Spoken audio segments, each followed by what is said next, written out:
Duke, I haven't seen you in a couple of years. That's right. It's nice to have you back in our area. How have you been? Well, pretty good. I've had a bad year. This hasn't been my best year for health, but everything's all right. Isn't that a nice ad? Very nice, very nice. But you're feeling pretty fit now? Yeah, I feel fine. Well, coming out of it, yeah. Takes time. Yes. This picture, you refer here to the ad, the Shootist. What would, Duke, your career now, 46 years you've been a major motion picture star, right? And but I've been in it longer than that. I know, but I'm saying 46 years to be a major motion picture star. And you'll remember when a number of press people, myself included, we came down to the bayous of Louisiana when you were shooting The Undefeated. Yeah. And we sat there and we celebrated your 40th year That's right. as a major motion picture star.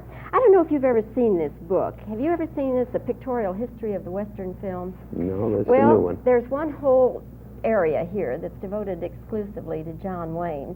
And this picture right here, The Big Trail, 1930, that was the beginning of it all. We made it in 29, Yeah, released in 30, I guess. What do you remember about that?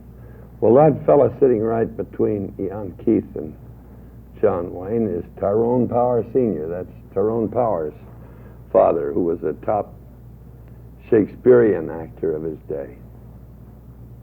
And they brought him out to play the heavy. Is it true that before that you were really a singing cowboy? Or they were? No, this is the very first picture that I was in. When did this picture was made with the widescreen process, and you see the year it was released, 1930. Well, it required the theater to put in new screen and all new equipment in the projection room in those days, because they hadn't invented the squeeze lens for the wide film. So as a consequence, I guess maybe 10 theaters in the country played it. I don't know, because it was right in the middle of the Depression. They were breaking up the furniture out in the streets and building the fires and selling the apples. So it got off to a bad start. And then Fox put me, I think the next picture, I should have been playing on the national championship football team in 1928. So the next picture they had me in, they had been training some girls to play basketball for some musical that they were going to make. It would cost a lot of money. Now, with the Depression, they've decided against it. So now they have these girls that have learned to play basketball. So they write a story about a college in which the boys don't want the girls there. They want it to be they don't like a coeducational school. So it was probably as ridiculous a thing as I've ever been in. The girls and boys were sitting in the trees and leaning out of the windows of the building in each other's clutches, leaving lipstick all over. I mean, you just could not believe it. Well, I remember that printer decided me to get out of the business altogether. I can remember I was going down the street just talking to myself, thinking, geez, how am I going to face... most of my friends were still the kids in school. I hadn't met the motion picture people outside of Ford and Raoul Walsh. They were the picture business, but I mean, I didn't... The social circle that I went in was not that. And I just didn't think I could face my fraternity brothers if they saw this picture. But luckily they put me in those quickie westerns, and I developed a beautiful life then for about 10 years of hunting from September to March and doing the 4.5 and 5 day pictures. In here, in this evolution of a star is what your segment is called, John Wayne. Another picture is Somewhere in Sonora, and then Stagecoach, of course. New Frontier, Tall in the Saddle. She wore a yellow ribbon, The Comancheros, True Grit, of course. Obviously, they couldn't, you've made some 300 pictures, they couldn't include even a small percentage of them. But what do you wish they had included here that they haven't? What have they missed that you wish they'd included? Well, I think The Searchers probably, and Red River, The Quiet Man, They are mentioned in Wake the of the Red commentary, Witch. just not in the I don't picture. know. This everybody, everybody has a certain feeling about themselves in pictures. Do you feel that there was any particular period in time, Duke, when it was better than another time, or you liked the pictures better than another time? Would the 50s be better than the 60s, or the 40s? Well, actually, I think from the time I was 45 up to the big C, I was completely, I had matured as well as physically. I'd matured mentally. I enjoyed my business. I enjoyed a tremendous amount of success, and I felt great. That's so I'd say from 40 to about 55, I think, were my best years. You won the Academy, of course, for True Grit. Do you wish you'd won it for something else, or are you happy you won it for that? That is a night that we in the motion picture business have a chance, the only chance we have to.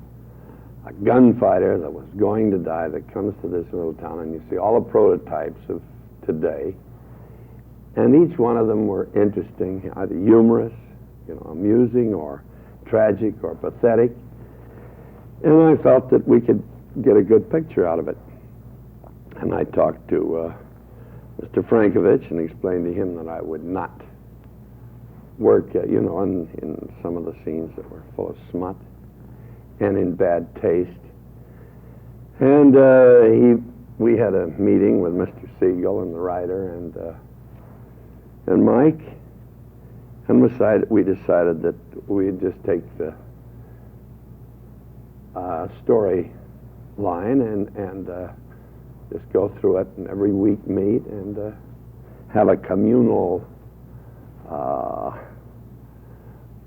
point of view set up, and then let the writer go ahead. And we did, and I think it worked out. Big appeal for you in this picture, Duke? Well, when I read the story, I thought it was a little too like the present-day tendency of pictures, to go overboard to show that it was real, and the swearing and the smut, and the bad taste in how it was handled. But there was a good story in the fact that it was about... The story deals with, of course, the last 8 days of a man's life. That's right. He finds out at the beginning of the film that he has cancer, and he has a very short time to live. And people, regardless of whatever we might say here, are going to try to and will draw that personal comparison to your own portray it life. as my own life. But, if the Cancer Society hadn't done so much advertising the last 10 years, they would be saying a man dying of TB, probably. That's what it used to be.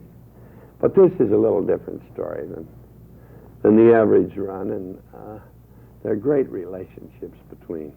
I think that they get inside of the two, Bacall and Wayne characters, and Jimmy Stewart is magnificent as a doctor.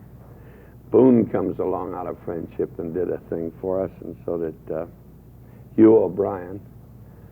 But the surprise and the delight of this picture is little Ronnie Howard, who is in Happy Days. He is so good. I don't think I ever worked with a better actor. And he really spurred the pros on to doing a better job than they normally would have.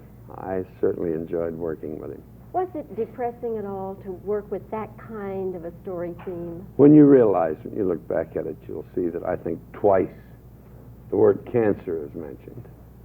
And the rest of the time, there's a hint of the fact that he's fading away. But outside of that, it's, they didn't pour it on and have me have the, screaming scenes of pain and torture. I think it was well handled and good taste. And pray for in every picture that I'm in. It was a good thing.